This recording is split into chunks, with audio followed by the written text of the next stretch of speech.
Hi, everybody. Welcome to the Mental Funny Bone, where we talk about funny shit and some mental health shit. It's pretty cool. It's pretty fun.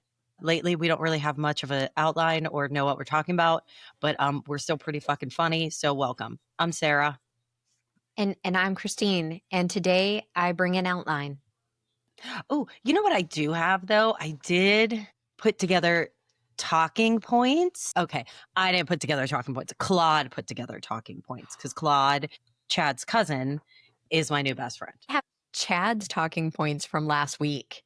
I love it. So yeah, I put together some, Claude gave me some talking points, which I thought, like, he gave me a bunch of shit and then I got to tell him what I wanted more about, because this is why I don't listen to audiobooks, because we listened to the audiobook on the way home from New York. Oh, yeah. And I don't fucking remember anything. Like, I have to read words and I barely remember that more. But anyway, so the things I wanted to know more about were the cultural and gender differences when it comes to self-compassion, a little more about the research and the benefits of self-compassion, and then Claude, who I can't decide if it's a boy or a girl. Claude's definitely a boy. Okay. Claude gave me Like Jean-Claude Van Damme. Jean-Claude Van Damme. I had French. I'm sorry if the accent is offensive. He gave me podcast discussion questions. Oh my gosh. Oh, Jean-Claude Van Damme. Oh, Très Jean-Claude. bien. Jean-Claude. Whew, oui, oui. Yeah. I can't say French. wee wee without saying no poo poo. All right. So just to catch everyone up, we were supposed to start recording 15 minutes ago, but I had a breakdown and we had to pause so that Sarah and Becca could tell me that I'm still a wonderful, valuable human being, even though I was having a significant amount of doubt about it. So thank you, friends. So we get to practice some of the hard self-compassion lessons this week. But first, I want to get into into some fan mail because we haven't talked about it for a while, and some fan mail came in. Oh wow, that we didn't even notice. Yeah, well, I don't look at the we're email. so popular. We're so popular these days. My friend Ning Pan from my biotech days up in Boston, she sent us a note in July. Okay. Well, it's only November. We're right on top of it. Was this via the Buzzsprout? Yeah. This was on the Buzzsprout. Yeah, you guys keep hitting that link because good Lord knows, 12 weeks later we'll definitely get around to reading that feedback. Yes, did not know there was feedback on Buzzsprout. Writing that note immediately. I think that I tried to log into Buzzsprout at some point just to see where we were, and I couldn't log in. I don't know. So maybe I'll have to revisit that. Yeah, Becca and I can send you the login information. I think I did it. I tried once and I was like, fuck this. I have other shit I got to do.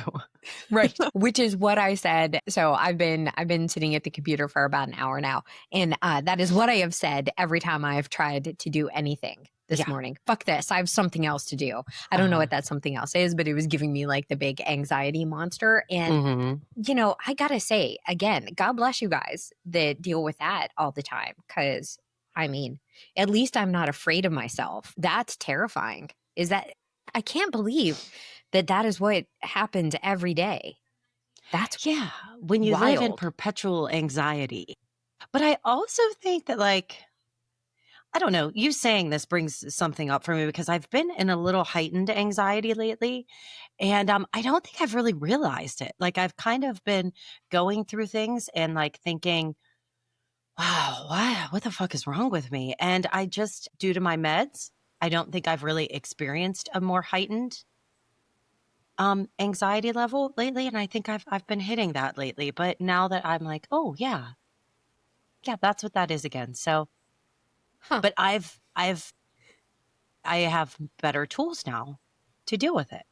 So I do a lot of mindfulness exercises and it typically works.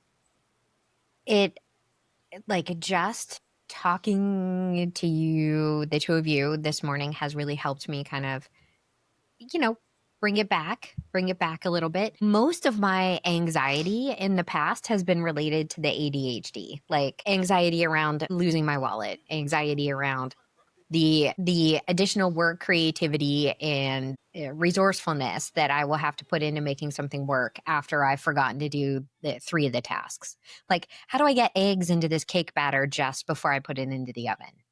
Like those kinds of things. Like that's the anxiety. And this is like a little different. So the nice psychiatrist gave me some medication for the anxiety. God bless you. Excuse me.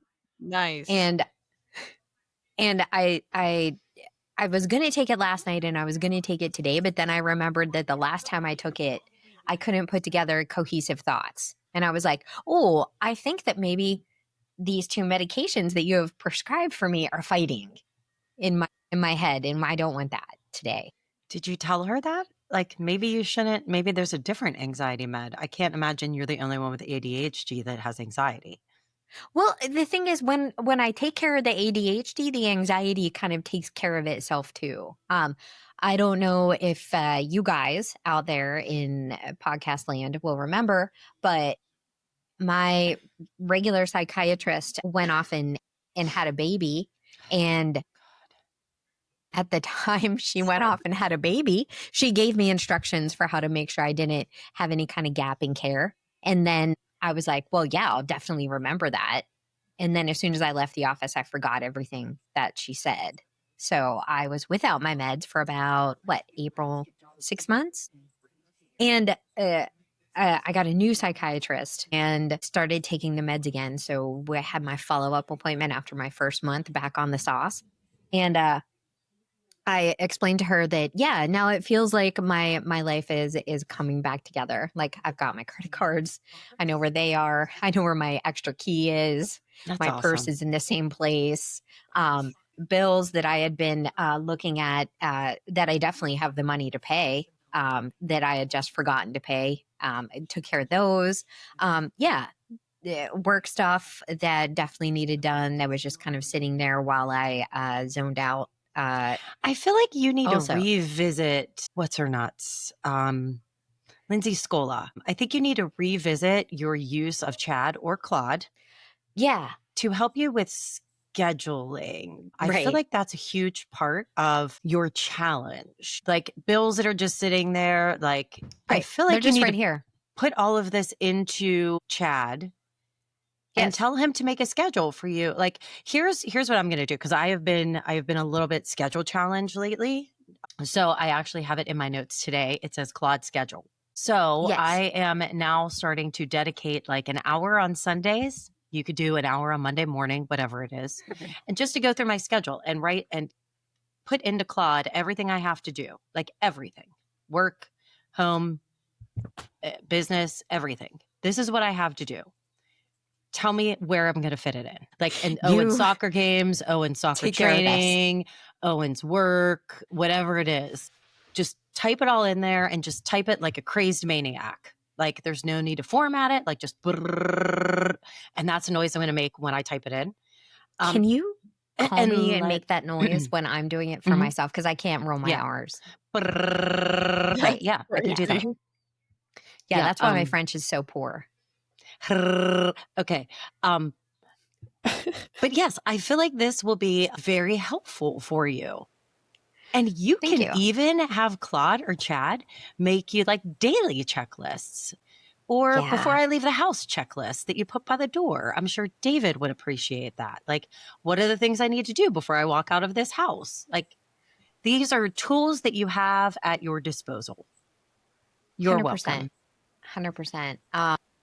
When I make my list on Sunday, I'll call you and tell you, hey, why don't you go into your office and start making your list?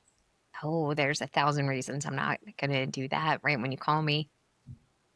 Well, yeah, because you're choosing not to do it. Whether you like Right. whether you like that or not, that's what's happening. Yeah, no, I know for sure. I know for sure that I am definitely making a choice. And I think we should probably get back to fan mail now that this Oh is yeah. Okay. now Sorry. that this is feeling like me making bad choices. We're Uh-huh. gonna pop over to fan mail again. I mean, we'll get back to the procrastination that goes along with self-compassion and self-indulgence. Yeah. Because that's on my list a little Okay. bit later. But also Ning. So Ning wrote that she loves the podcast. Ning and I have lots in common, and we share a lot of mental health things. So I'm not going to get too much into it because that's her story, obviously. But really like talking to her, really like hanging out with her and spending time with her. She sent me a text on Friday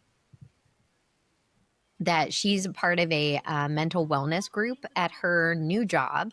And she was wondering if the podcast would like to do a little bit of a guest speaking in Cambridge, home of prestigious universities. So we could Oh. say that we could add that, just like the school that Olivia was looking at that was in Cambridge. We could add someplace on the website like have spoken in Cambridge, Yeah. Massachusetts to organizations, and sort of imply that like we're definitely talking at Harvard.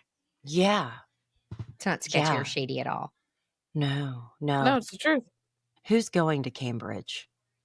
I'll go. I'll go. Okay. Okay. It's a flight. Well, I mean, as long as flights are still happening, because I've American never Airlines. been on a plane. It might be Yeah. time. Well, Yeah. Becca, it's a bad Film it. time. It's a bad time. Unfortunately, our company, I don't think our company is going to reimburse the travels. Right. Yeah, that's also the thing. No, that's all right. American. I'll pay for it with my good looks. There So, you go, Becca. use my face card. Oh. I'm going to start Sorry. using that line. I'll just use my face card. Thank you. I'm writing it down right now. My camera turned off today. Yeah, as you have your camera turned off. Your face I'm card. so sorry. I did not mean to derail this. Oh God. Have you Oh, met no. us?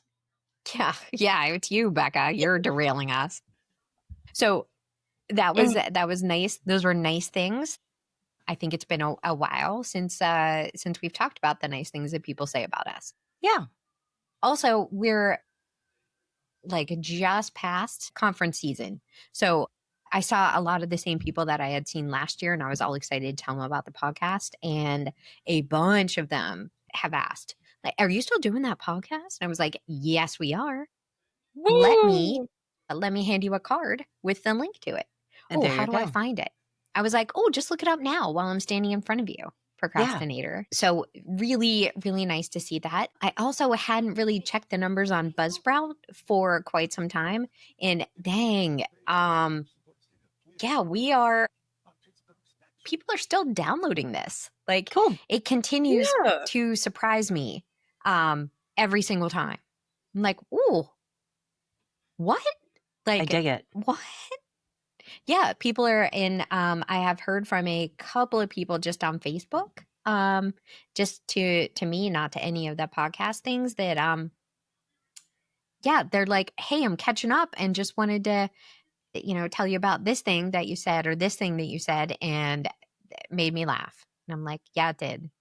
Good. Of course it did. Also, the one other thing that I'm going to talk about before I mention our Gaster story of the week. Oh, we still have Gaster stories of the week. Oh, I wrote down a good one, and I think you Okay. will agree. I can't wait. Very excited. 5 minutes is what I have on the schedule for it. Mel Robinson's probably okay. I mean, Okay. my mental malaise was often fueled by... I don't know what malaise means. Can you ennui, define just that? general, flat, Surface of the earth. bored, Plateau. like my Plateau. mental inability to have a big up or a big down, because of avoiding things. I thought it was a recently. kind of chicken, but okay. Malaise. Yeah. Isn't that a food? I think you're thinking of mayonnaise. Milanese. Bolognese. Bolognese, maybe. I don't know. Here all week. It's what I'm here for. Woo! Good I'm here to give morning. you bad advice about geography and not know vocabulary words. Thank you. Thank you very much. Welcome to Webster's Dictionary podcast. Okay. Bolognese. Due to my mental bolognese, Yeah. I've been sounds so good. watching the reels pretty incessantly. And for Oh some my God, reason, I can't because breathe. these things spy on me, there was a guy who was telling me all of the bad things about Mel Robbins. Oh, And yeah? then for some reason, it was immediately followed by 18 positive things about Mel Robbins. And I was like, all right, and friend of the pod, James Booker, keeps sending me things that I need to listen to that are Yeah. related to Mel Robbins. And I was like, if you don't stop that, we are not going to be friends. Like, I don't I don't think appreciate her. I never had a problem with Mel Robbins. I think that she does great things and that she's probably made a huge difference in lots of lives, which I think is awesome. I think at Yes. the time that we read her book, it was just like, it was the same thing in a different format. And I was kind of annoyed by it for some reason, because digging more into it, like that's how this shit is. Like it's all the same shit.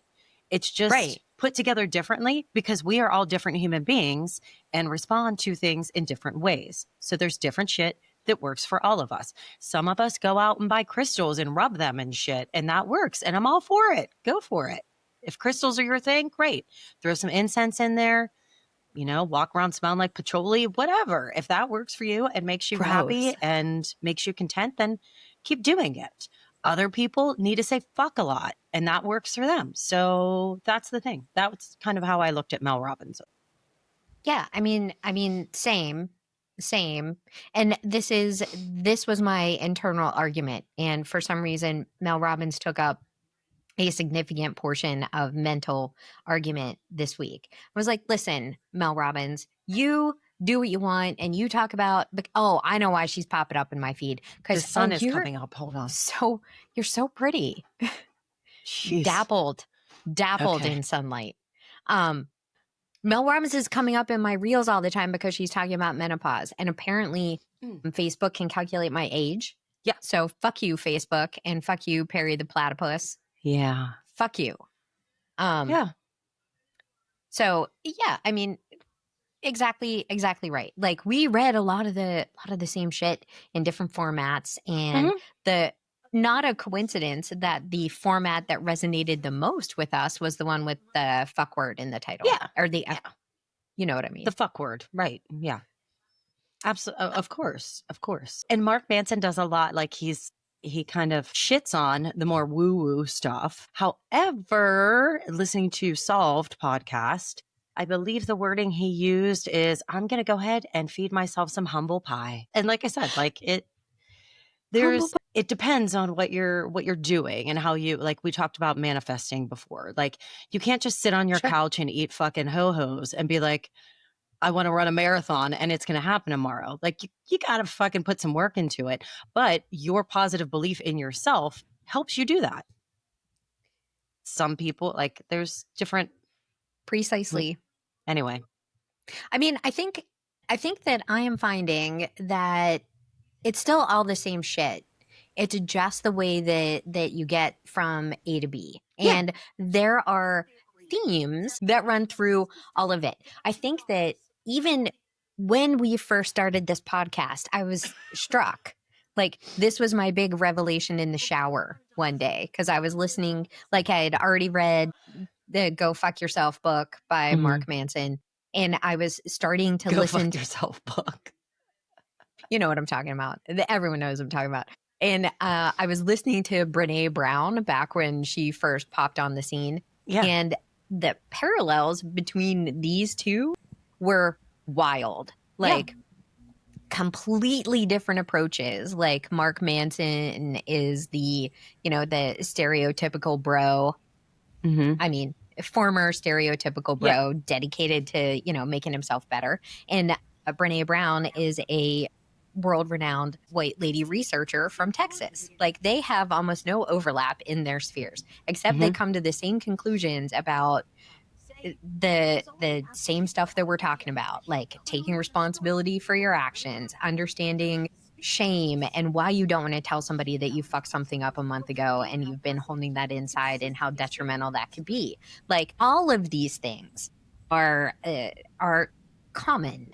And I think that going to the meditation retreat and understanding how important it is to be able to, at least for 10 minutes a day, be like, okay, I just need to pay attention to what's happening, because it does make it easier to kind of get yourself out of those spirals, those things that are like self-criticism, self-indulgence. It's easier to be able to tell the difference between those things and self-compassion, which is, the more I read this book and the more I do meditation, the more I think I understand that that's kind of the key. Like, I think we might have found the fountain of youth, the holy grail, Oh if dear, you that would will. be great.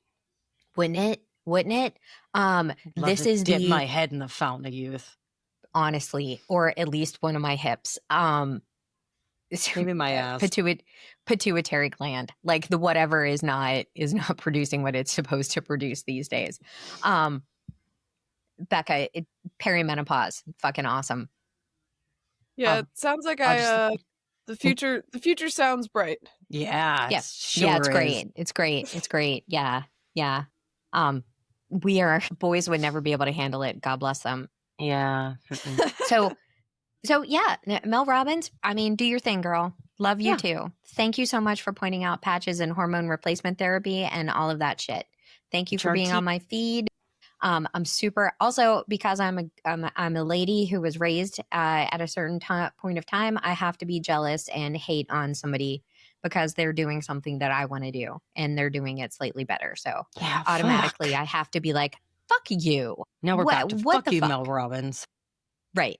But I mean, that's why. It's not because of the message, and it's because It's this simple is jealousy. That's all it is. right. Right. And, Son of a being bitch. mindful enough to say, maybe you don't Mhm. need to be jealous of Mel Robbins. Maybe Yeah. you just need to do your thing and understand that the human experience is universal, and she has some shit that sucks too. So, Yeah. amen. Amen. Preach. Amen. Right. All right. Growing up gastro story of the week. Mhm.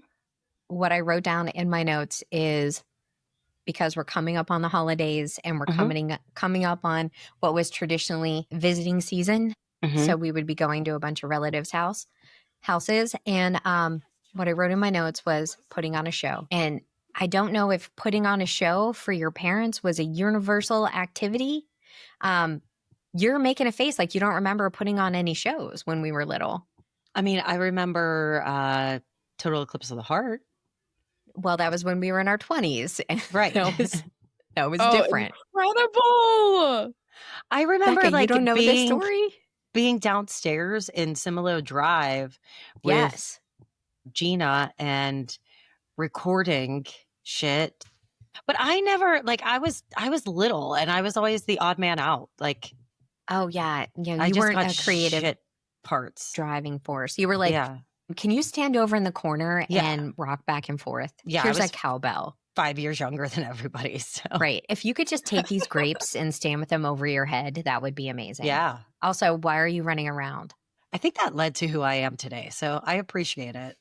Like if you Why are you standing there with fucking grapes on your head? I don't know. It's fucking funny. That's right, why.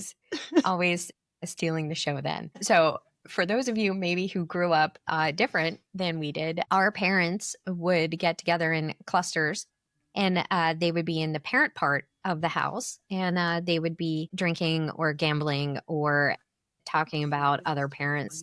And we would here's be, what I'm sorry, a timeout. Here's what I think of when I think back on these things, because I never really paid attention to what they were doing because we were in the children area. right. And like, I think about like what me and my parent friends do. Like, were they doing shots of Jameson? I'm wondering. Like, Yes. yeah, that was 100%. happening. And Yeah. Like like your mom who doesn't drink was throwing down amaretto sours. Yeah. Yeah. So, Right? okay, go ahead. That's exactly this what was was my happening. thought. Like the Swanics across the street wanted to be blackjack dealers in Vegas. So they were practicing at our house and the Black's house and the Leogas's house. Like that was what was going down in our little neighborhood. They were definitely doing shots of Jameson. They were at the Leogas's drinking whatever makes Greek people wine. break plates. Like whatever that is, they were probably having some of that. The shot. What is Ouzo. it? Ozu? That's it. Uzu. Ozo. Ozo. Ozone. Ozone. No. I don't know. Sorry. If anyone, Yuzu. Morella, I'm really sorry because I'm We not have just butchered something of your culture. right. If you could maybe just write to us and tell us what it is, it's gastergirls@gmail.com. Mm-hmm. If you could just throw us a little note on what that Greek alcohol is, we would appreciate it. We'll say it next week. But yeah, I mean, we were never like there. Mm-hmm. We were immediately banished to another part of the house. They were all split entry homes. So the adults went upstairs and the kids went downstairs. This is We like, were in the it's basement. just, this is how it was. Right. And don't come up here unless one of you is bleeding. I mean, I think was the direction. And like even if you were bleeding, someone was like, awesome, go get a Band-Aid. They're downstairs. Right. Aren't there children down there to help take care of you? Right. Mom, I'm bleeding. Your sister's downstairs. Yeah, she punched me in the face. Well, she can take care of it then. Like and I am behind her going, don't tell mom, don't tell. And little weasel would run like immediately. I was gonna not tell. Are you fucking kidding me? Your ass is Immediately to grass, rat me sister. out. But sometimes we would get bored, as children do, and we would come up with a mini stage production. Mhm. Did we do Duran Duran the one time? Definitely. We had to Hungry do Like the Duran Wolf Duran. comes to Yeah. mind. Oh, incredible. For some reason, I am recalling Fingerless now- Gloves. I actually Probably want on to you. put on. I want to put on a display right now. Actually, I want to go like this. I want to put on a Hungry show. like a wolf. Oh, you got to watch the YouTubes, guys. You got to watch the YouTubes. Oh my gosh. Oh, Oh, yeah. right. Because we would get dressed up. I mean, I would Yeah. get dressed up for these things. Like, it was an event. Mm-hmm. Also, there was a possibility once we got so old that I thought one you were of going my to say there crushes was a would. possum. I wish there was probably a possum. He was upstairs. they could have been doing ritual sacrifice They up could have there been. because It's fine. Whatever. we would have never known. Likewise, we could have been doing ritual sacrifice Yeah. in the basement, and they would I have think never you known. tried. I think you tried to do a ritual sacrifice with me at one point. Just lay down. Sacrifice the little one. She's fine. The devil loves blondes. I think it was probably Sure. right after we saw the second Indiana Jones where the guy rips the other guy's heart out. I'm like, I bet we Yeah. could do it on Sarah. Sure. She's just Anyway, little. Becca, so that is what would happen. And it feels like if any family was going to have these kind of get-togethers, it was probably going to be your parents and the Bethany sort of theater crowd. Yes. But did you guys put on a show like you and the other little Bethany kids? We never put on shows, but I feel like we were always very theatrical as kids. Unintentional shows. Right. Yeah, like we would unintentionally be doing our own thing. Which is and even better. yeah, like Right. it We were felt like- very much like we would perform for ourselves, but not really for anybody else. Oh no, we would send a representative upstairs at one point, To get and that everybody's representative attention. would be like, "Excuse me, Hello? adults. We would like to show you our production of Duran Duran's Hungry Like the Wolf." I only whipped that out whenever I wanted somebody to sleep over. So I'd be like, Mom, Dad, me and my friend have come up with a dance routine, so you can let her spend the night. And then we'd do the dance routine, and then my parents would be like, yeah, sure. Yeah. Yeah. Okay. Yeah. Good job. So this is I feel like this is maybe a lost art form because I feel like kids these days, and Lost art form is beautiful. A Mhm. beautiful because way I to- think kids these days just get together and then they just text each other. Like we didn't have anything to do. Like there were games and you can only play Sorry for so long, but like this is an activity born out of not necessarily a lot of creative juices on the part of the children. We were just fucking bored. I'm like, I don't know, let's listen to Yeah. Duran Duran. Who's got Billy Beans? Can you go grab your boombox? I've got the tape good in my boom pocket. box. Right? You Mhm. could With the entertain yourself for hours. double tape deck. Because you have to record the Mhm. mixtapes Yeah. and off the radio. Like, Fucking Yeah. genius. Genius. I feel bad for you guys. Becca, I feel bad for you guys because you will never know the joy of the perfect mixtape. Like you can make a playlist, but that takes like seconds. Yeah, no, a mixtape takes time. And I think my favorite thing about the recording of the songs was the top 8 at 8. You had to be home at 8 p.m. for B94's top 8 Top at 8 at 8 8. because they were going to play the song that you needed to record. Right? Right? And this is literally the only way you could get that song on tape unless you were rich enough to buy every cassette. And we were Yeah. not. Yeah. We were not. See, I But feel like I would sob if I got a handmade mixtape. I would sob. Like, I know I still have a bunch of tapes somewhere, and I'm fairly certain, Christine, I have a shit ton that you made. Like you were way more focused on the mix. Like I would get distracted, and it wasn't as good. Ironically. But you made really great mixtapes. You were a mixtape queen. And you were limited on your mixtapes to the music that you owned. If you can Yeah. imagine, Becca, you didn't have unlimited access to Yeah. whoever's music whenever you wanted it. No. If you were like, man, I really liked that Madonna song that I heard at a party, you had to go to the store, Mhm. buy the music, bring it home, only to find out that that wasn't the song you wanted to hear at all. And now you're out $20 and a trip to you National Record Mart. You couldn't pre-listen to it. No. Come on. And worse, crazy. Right. worse, you couldn't buy just one. You had to buy the whole thing. And then, all right, well, this was a beautiful thing. This wasn't a cassette singles. This was a feature, not a bug. You had the whole thing and you just spent $20 on it, which was a shit ton of money back in the day. And in order to feel, at least for me, in order to feel like I'd gotten my money's worth, I had to sit down, headphones on, probably ones that look like Sarah's, attached to the record player with a cord, and listen to the whole thing, reading the words, reading the lyrics from the liner notes. I'd be so mad if I got a cassette and I opened it up and it was just one single piece of paper with no lyrics. I'd fucking lose my mind. Now I have to sit here, listen to the songs, and write the lyrics down the fucking lyrics as I hear them. Pain in the ass. All right, we should probably talk some mental health stuff. But Becca, I mean, if you can create a situation where you can have younger children get together and take away their devices and have them completely rely on each other for entertainment, one of those bitches is going to be so funny. That's all I'm saying. Kill one of them. I mean, you'll probably have one serial killer and one who's going to be like, hey, guys, let's not. I'll just steal a whole bunch of kids for my amusement and make them. Yeah. I mean, eventually you're going to run into a pack of them. Like either they're going to be yours or people you know. So. There you go. It's perfect. People you know are going to have a cluster of them at some point. Yeah. I already know you think people who have clusters of them. Oh my God. Right. It's a wild, that is just a wild time of life. It's fun. Only to be compared to this time of life where I have friends who are dating, friends who are married, friends who are divorced.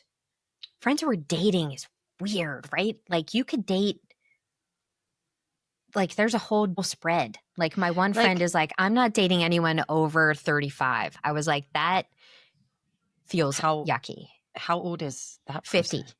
Yeah. See, well, here's the thing. I did not mean to gasp, but that kind of took me back a little. Here's the thing. Right.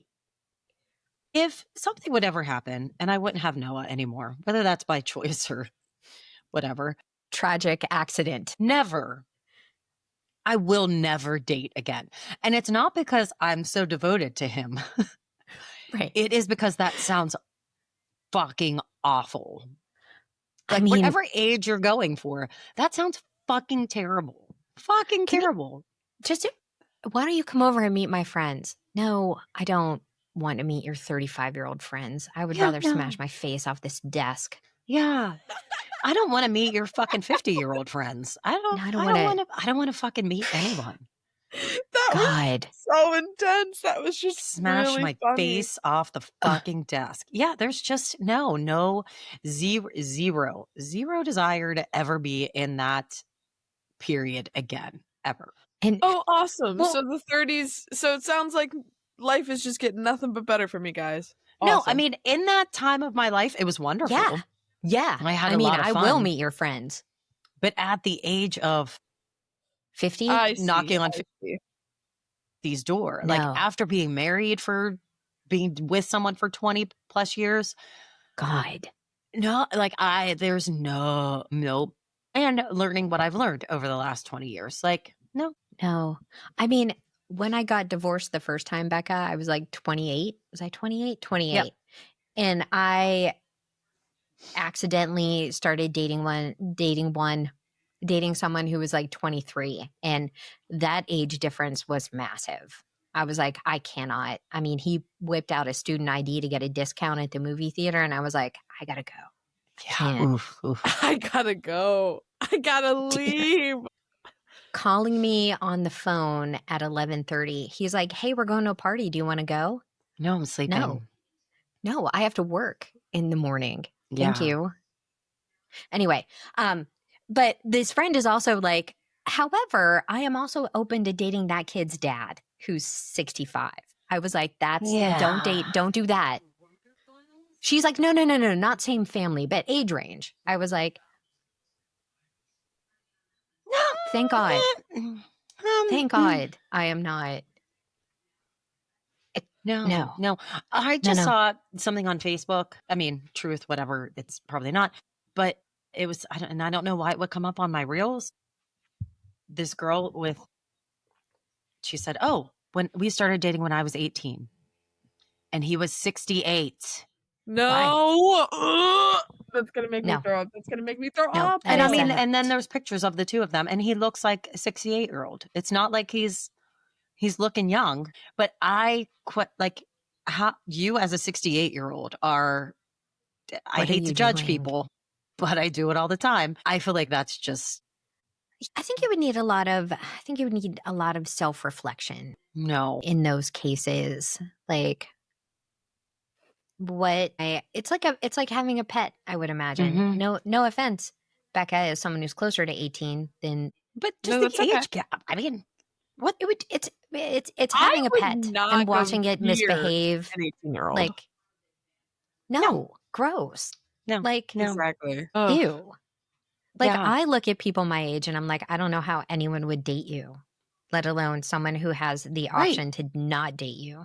Can you imagine how saggy his ball sack is?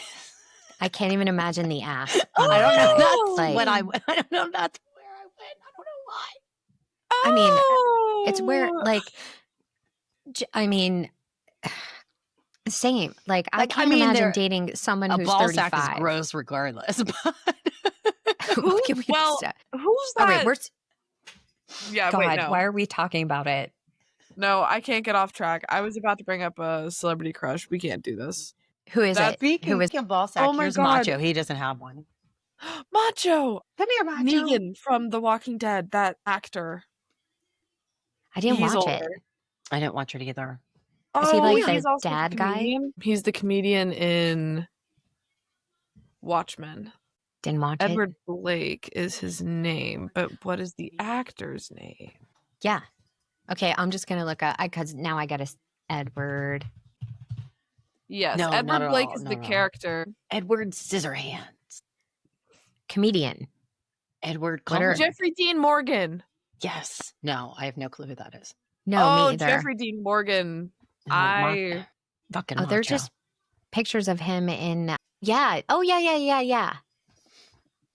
Yes. Yeah. Yeah, no, I would make out with him. Yeah, for sure. Yeah, I mean, if I wasn't married and averse to dating anyone, so. Hey, if I were not dating someone and he did not have a wife, yeah. Oh, I thought your boyfriend had a wife for a second, Becca. I was like, Becca. We gotta talk. Don't date. I mean, it's fine. You know, we just have to be realistic with expectations. No one. Yeah. It's not a, absolutely. It's not a I'm good going idea. to recommend waiting to exhale and seeing what happens to Whitney Houston's character. Wow. Yeah, don't date married guys. Yeah.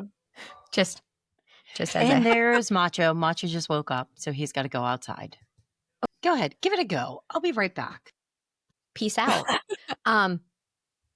Becca, do you want to talk about self-compassion? Like, do you want to hear about my thoughts on self-compassion? Do you have thoughts on Absolutely. self-compassion? Because I think maybe you don't talk enough because Sarah and I are overbearing.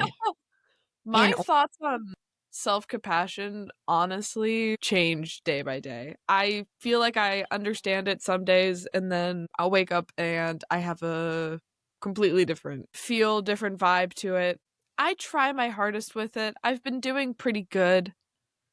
Pretty good, not great, but that's my thoughts. I'm not super great with it. So, what about yeah, you? I How mean, do you feel about it? well, I've been like I was saying, I think it is sort of the underpinning to all of this because I think it gives you a level of it gives you the ability to really see what you're doing. When you're not afraid to mess up, like we were talking about before with my little mental breakdown, when you're not afraid to mess up because you know that fundamentally you're still a, a good person, a decent Mhm. human being. And the reason that you're going to admit to fucking up is because you don't want to fuck it up again. Like if you think about it in big giant spaces, like screwing up something that could potentially lead to other people getting fired, like that kind of scale. But it also applies to like yesterday, I told David I would do something. David, my husband, you've met him. I told Yes. David I would do something and I didn't do it. And my first thought was to be like self protective, right? Like, oh, well, I didn't do it because you da da da da da da. And then, like, after a heartbeat, I'm like, no, you didn't do it because you decided that you didn't want to do it. Like, that's Yeah.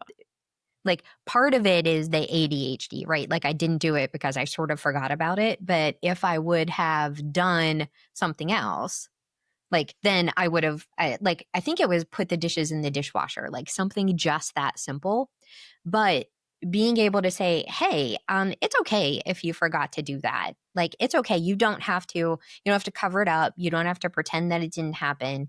You don't have to make it his fault, which is like the worst thing I could do, right? If I want to have a Mhm. harmonious relationship with this man. Like you don't have to do any of that. What you have to do is be like, hey, self, you probably should have taken a different action. Now let's think about how we're going to treat ourselves once we admit that we've made that mistake. Do you know what I mean? Yeah. And admitting mistakes, I feel like, is one of not harder things because I could admit my own mistakes, but it's accepting that it's okay to make those mistakes and being like, hey, like, you're not making up excuses. There's a difference between, how you were Yeah. talking, like, how you were talking about being very defensive and being like, well, I had all Well, these things to do today versus, well, I right, did have a lot to do today. I did have a lot on my plate. It does make sense how things get lost in the cracks. right, right. And, and then thinking about how I could make sure that the person that I'm involved in this discussion with, like, feels like, all right, yeah, now I admit that I said I would put those dishes in the dishwasher and I didn't. And I am not going to turn this into I'm going to accept responsibility for that. So I think when you have some self-compassion, you're able to take that responsibility because you know that it's not going to mess with who you are fundamentally. Like I think that is kind of the key to everything else. Like that is why I think this is Mhm. the underpinning to understanding how to live a life that you want to live. Like self-compassion gives you the ability to look at what you did and decide whether or not that was the right thing or the wrong thing in a way that lets you grow. And not in a way that says you fucking moron. How could you put everybody in this position? How could you forget to put the dishes in the dishwasher? What a fucking piece of shit you are. Instead, you're like, yes, I forgot to put the dishes in the dishwasher. My bad. I know that upsets you, and I am really sorry that I did that. And this is me taking accountability for that. And we can talk about how I can do better at that in the future. And whatever happens on the other side of that conversation happens on the other side of that conversation. Like if that person is dead set on having a Mhm. fight about it, all right, we'll have a fight. But I know for me, like who I am as a person and what I value and what I think is important and where I want to go is working on trying to be better at that dish thing. Like I've already gotten the message. I've already decided that this is the level of criticism I'm going to take for that. And anything above that is your thing. I think that was one of my shower thoughts this week. Like this is the level of accountability that I'm going to take for that. And if you're going to dish out something that is a personal attack on who I am, if you're going to dish out something that is, fundamentally unhealthy for me, then that's your thing. Like, okay, I'll listen to that, but I'm not going to internalize it because I know that below this is everything that makes me me, and that is enough.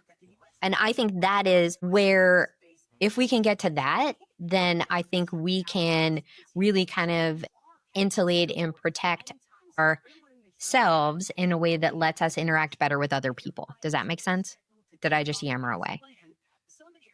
But I think that's why self-compassion is so important, that you get to the point where you're like, all right, this is who I am. And there's not going to be a whole lot that we're going to be able to do to change that. Dude, are you listening to the radio? Me? Yeah. Or is that No, Becca? I'm not doing anything differently That's than I not was me. before I went outside. I'm sitting in a dark black room. Huh. Is it the news? Because I can hear it. I have the news Is on, it but I've me? had it on the whole time. Your mic is doing a better job picking it up. I have it on all the time. Like even when we okay, Oh, well, that's crazy. That's correct. Where is your mic? Oh, it's because your mic. no, my Wait, mic's right turn here. around. Oh, I thought. Oh my god, I was cracking up because you turned around and your microphone poked out, and Yeah, I that was. one doesn't work. Oh my I mean, I gosh, don't use I that was like, one. oh, that made me giggle. I The, was like, well, I no don't. wonder we can hear the news better. It's it's behind your head. yep. Oh I my Anyway, do god. so think those are it's worth mentioning that I feel like the self-compassion is a way to actually learn and grow and be better. So it's not so much like this is just who I am. Like, yeah, that's who you are. Um, your mistake is not who you are. Your right. mistake is Mhm. showing you what you can be and Yeah. what you need to do to change to make sure that that mistake doesn't happen again. Yeah. And that's what makes us better. I think that's an important clarification. Like there are certain things about me that are just fundamental that aren't going to change regardless. Like Yeah. they're like me spacing out on some stuff. Like I am going to space out on some stuff. I am going to forget to do things. Like the way that I get better is not being upset that that's who I am. The way that I get better is looking at that and being like, all right, fundamentally, I cannot remember to do these things. So I should have Claude schedule my appointments. I should have Claude schedule a dentist appointment See, for but me maybe as that's where soon we as I'm done. disagree because it's not like, yes, you're fundamentally that, like, that's who you are. That's what you're going to do. But you have a tool to help you not do Right. that, which is what Right. helps you grow and make the Yeah. changes that you need to. Yeah. We're saying the same thing. Like Oh, the part okay. of me that isn't going to change is the part that can't get the appointment shit together. But I don't want to be the person that doesn't schedule the appointments. Like that's what needs to change, not the Yeah. fact that I struggle with that, because that's No, allowed. I'm you allowed to have, struggle with yeah, that.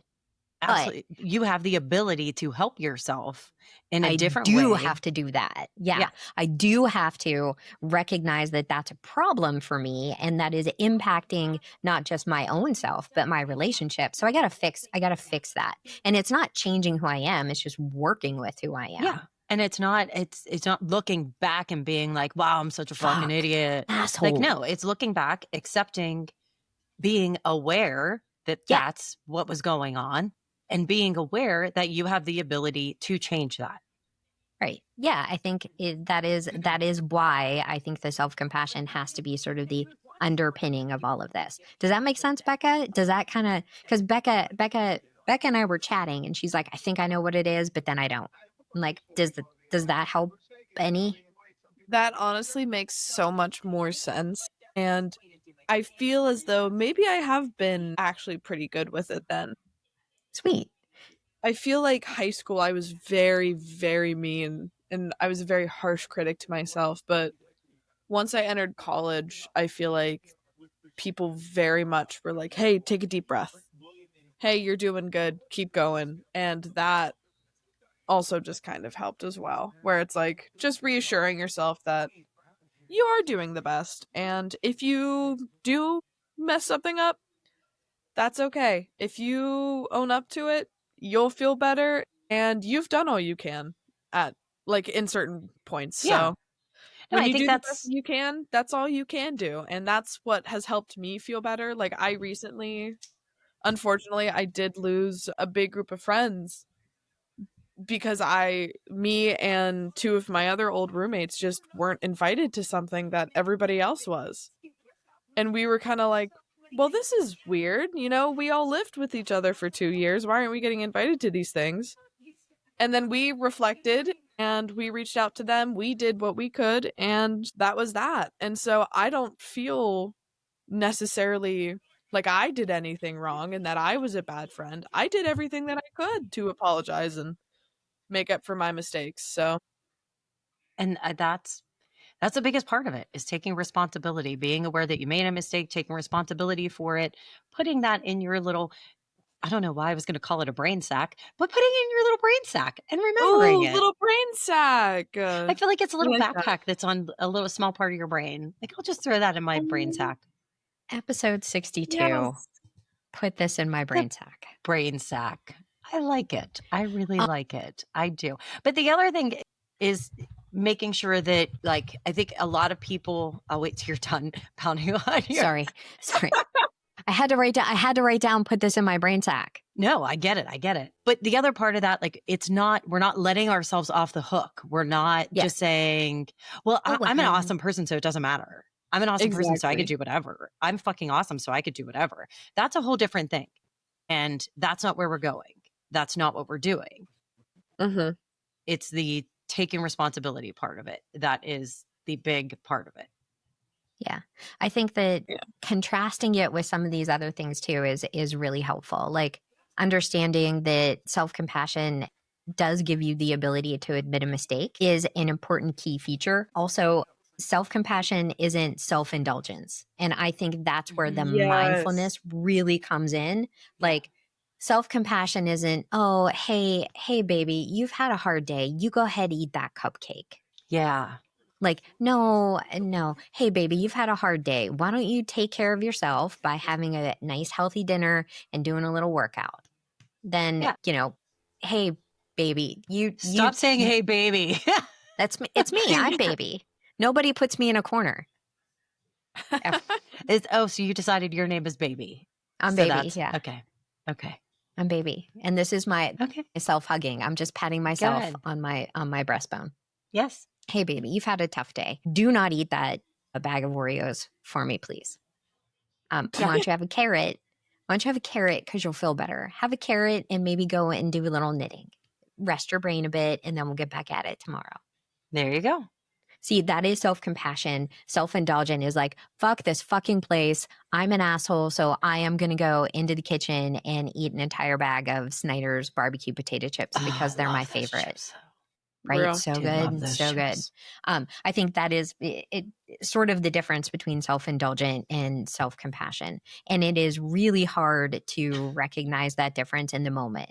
And that's where a lot of like the meditation and the mindfulness stuff comes in, because you have to be able to take the, hey, baby moment, or you're just going to be like, fuck it. I am a decent human being who deserves to eat chips. And that's going to feel right because everybody likes chips. But that's not really what we're going for. And I think that is the hard part. Like that is the hard part that you got to get through. Does that make sense, Becca? I like Becca to tell me I make sense.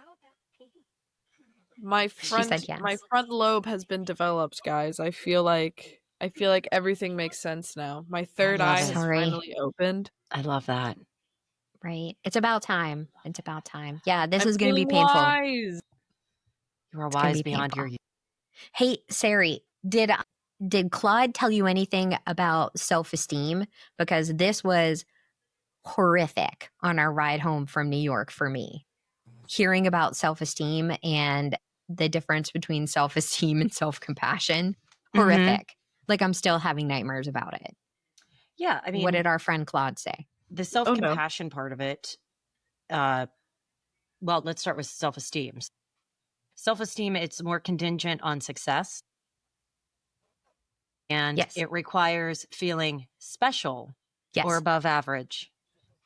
Hello. And then your Hi. self-compassion, it's stable regardless of the circumstances. It's based on common humanity.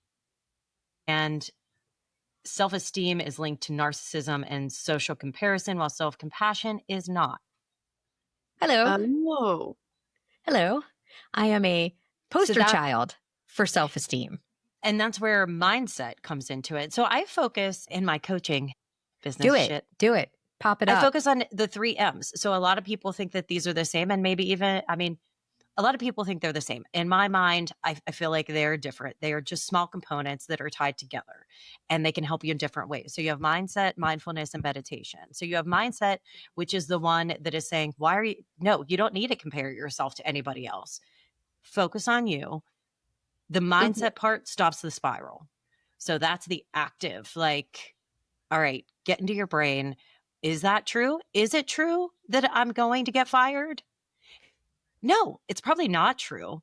What else could be true? So that's the mindset part of it. And then you have the mindfulness part of it, which is just being more aware of what's going on around you. And that's the moment when you stop and you bring yourself back to now.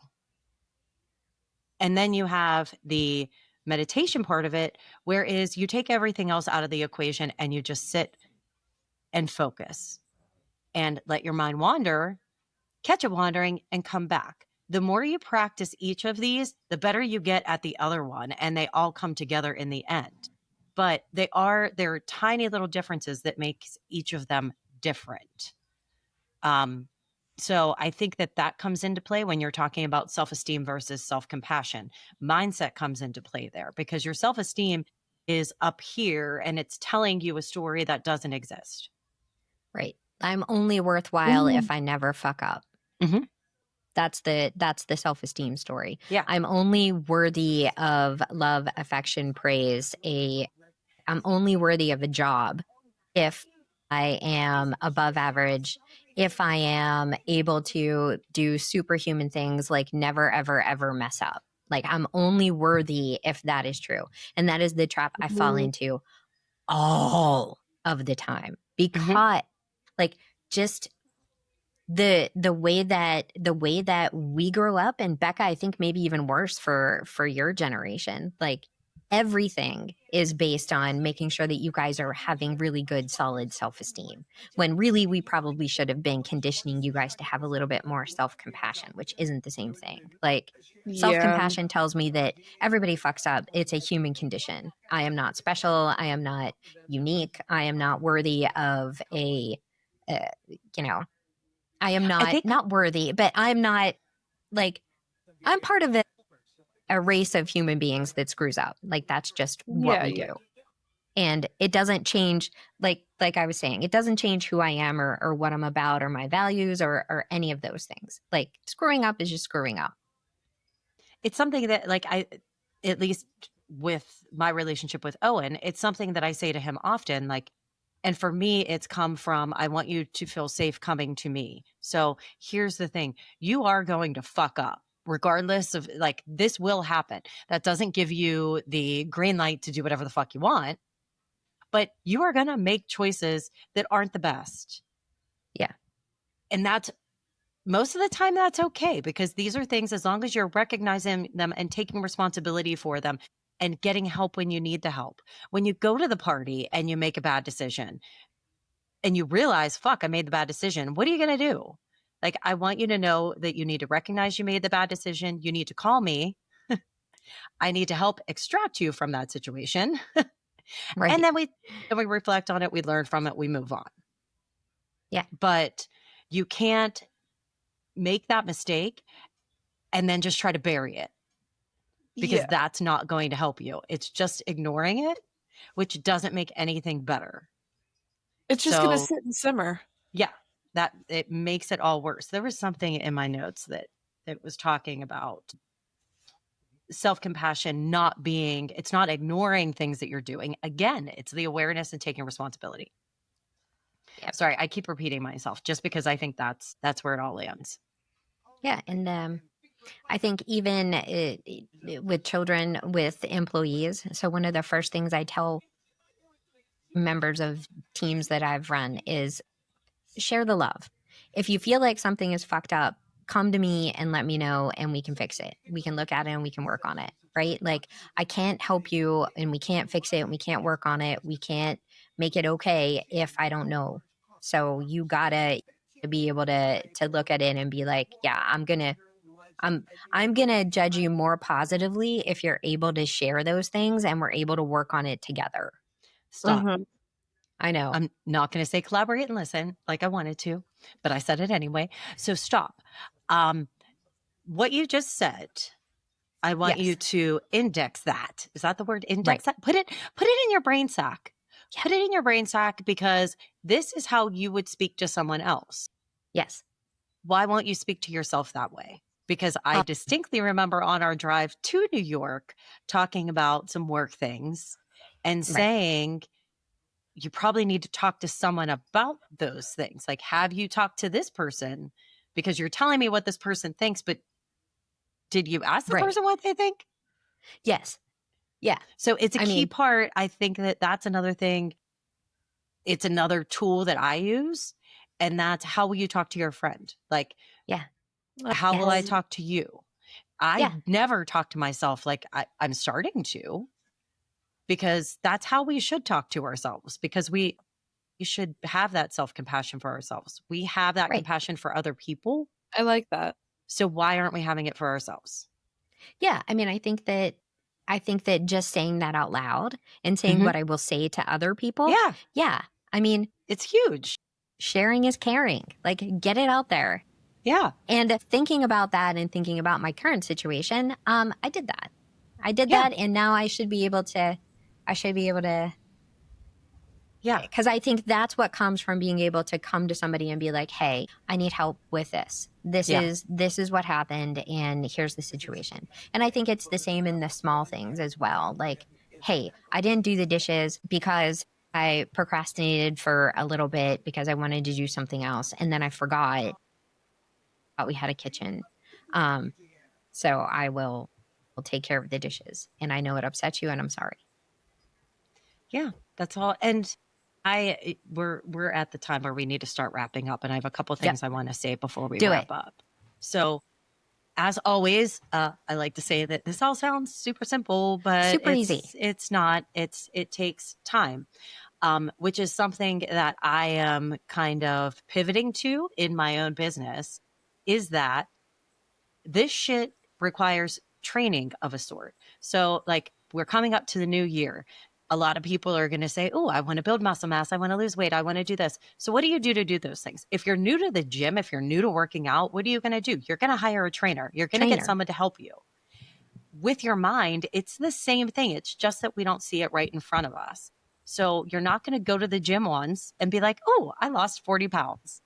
That's going to take work. It's going to take dedication, and it's going to most likely take help from outside.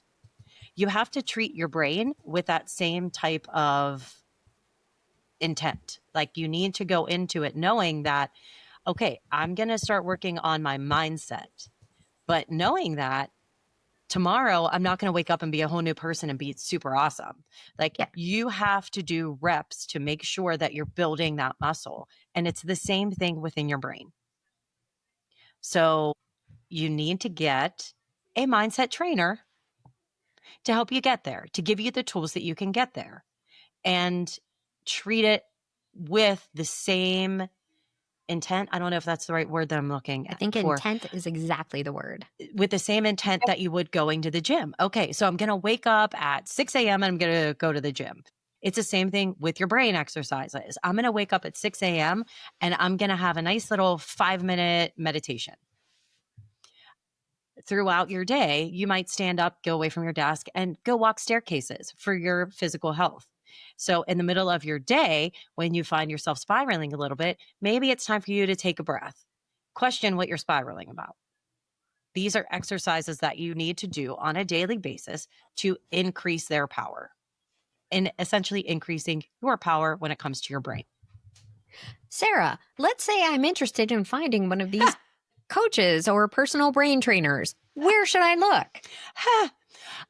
So right now what I'm doing with my business is pivoting a little bit from one-on-one coaching to doing more group coaching and doing course-based coaching. So what I'm working on now is a 1-hour workshop that will go live in January.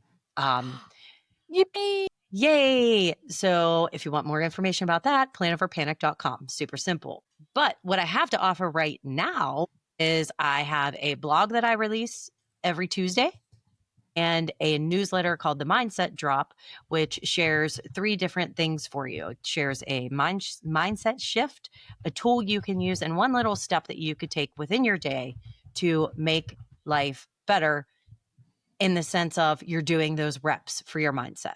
It gives you little tiny things that you could do. So to check those out, you go to the website, planoverpanic.com. And the first thing it pops up, you could sign up for the Mindset Drop, which again is a newsletter that you'll get into your email once a week on Thursdays.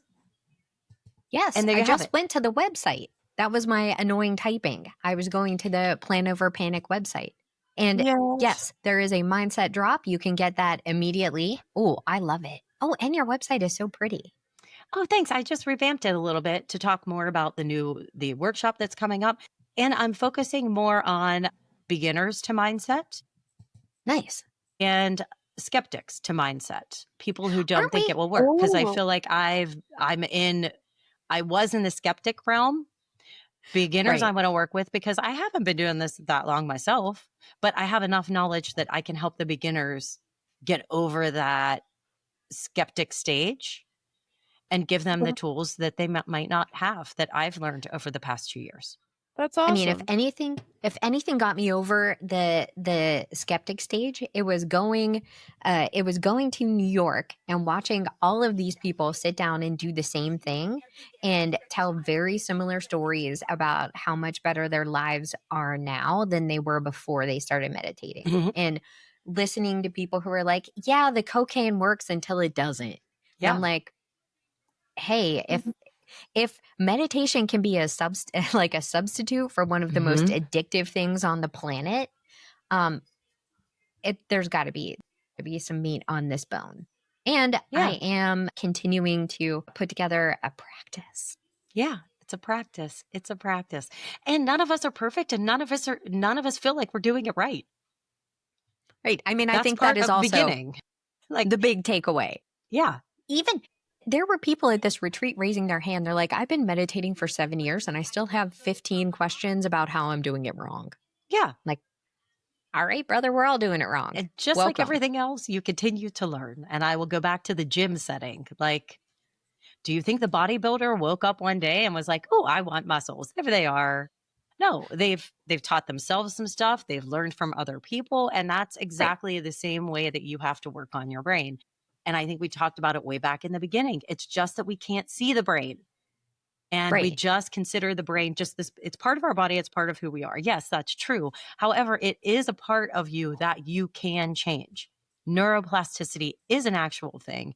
It is possible to change what you think. Right. And that can change your life drastically. Like I consider myself your typical uh what's privileged white chick who has depression and anxiety and has suffered from it in your typical way that most people do these days. However, mindset, mindfulness, meditation are the 3 things that I've brought into my life in the past 2 years that have changed it drastically. Different than any medication has ever been able to. I'm not knocking meds because I'm still on the meds. Yes. They still work. I still need them. I will still use them. However, I have the addition of these things that make me confident that I don't have to change my meds. I don't have to go on more meds. I have ways to deal with things now. Does it make life perfect? No, but it makes it a shitload easier and, quite frankly, more enjoyable. It's not supposed to be perfect. It's not, if it was it's not going to be perfect. I think that's another thing that you need to start out with. Struggle is a part of life. Struggle is a part of life, and you have to accept it for what it is. Yes, people have much bigger struggles than others, but they are all struggles, and you need to be prepared for them. Pain is unavoidable. Suffering is unnecessary. There you go. Ooh, I like that. To quote the Buddha. So there you go. Whoa! I love the Buddha. Amen. All All right, it you makes guys, me want to I rub gotta my belly. I gotta wrap it up. Just on a personal note, I can't even tell you guys how important these last 90 minutes were to me for today. So Good. if anyone out there thinks that just sitting on your problems is going to make them better, find someone to give somebody a call, have a quick chat, even if it's for a couple minutes. It'll make a huge difference. Personal interaction is an extremely important part of your mental health. Whether you like it or not, it really is. Amen. Amen. I'm going to cry, and these are more joyful tears than they were panic and anxiety and fear tears earlier today. So Good. Okay. Yay. I All right, appreciate the two of you more than anyone on the planet this minute. Wee. Thank you, guys.